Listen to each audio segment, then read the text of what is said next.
Members of the committee the details of the foreclosure crisis that has swept our nation in the last number of years.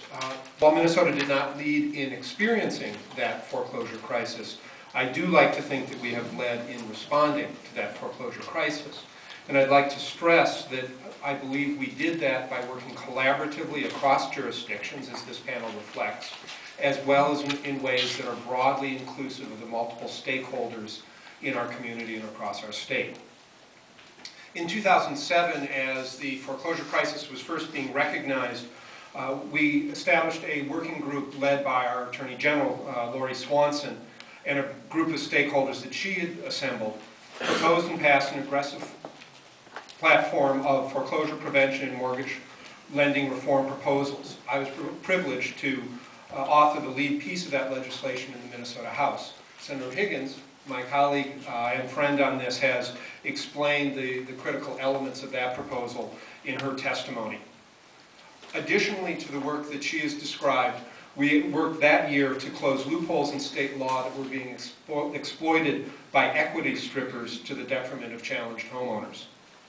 The following year, as our recognition and understanding of the foreclosure crisis evolved, and received wider acknowledgement, a broad array of stakeholders was brought together and drafted a robust package of reforms aimed at easing the fallout not just for homeowners, but as has been discussed, the large number of renters who were being caught up in the foreclosure crisis, as well as owners of manufactured homes.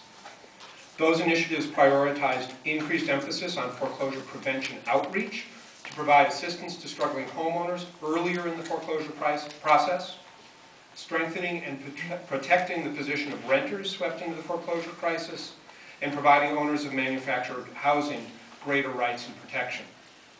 Additionally, that year, both houses of the legislature bipartisanly passed the Minnesota Subprime Borrowers Relief Act, a narrowly targeted proposal that would have allowed lenders and borrowers more opportunity to work together to create mutually agreeable loan modifications based on the ability to pay of the borrower. Unfortunately, that legislation was vetoed by Governor Pawlenty. Over the same time period, Minnesota legislatures have increased funding for housing programs and capital investment in affordable housing.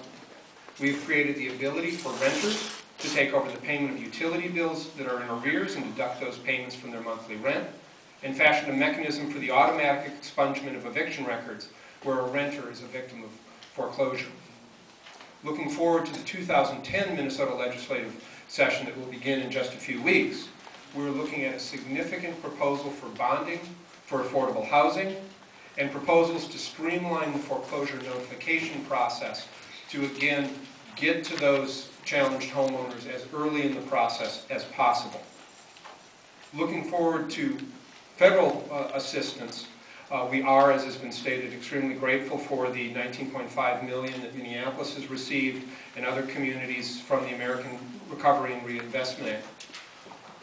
In speaking with advocates in preparation for this hearing, what they called for, and I hear their voices, is a 1-2 punch from the federal government.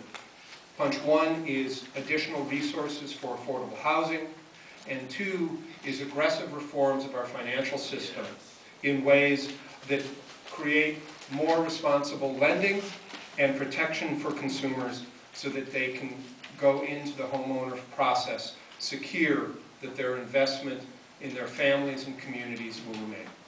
Again, I want to thank you for the opportunity to testify before the committee today. Thank you.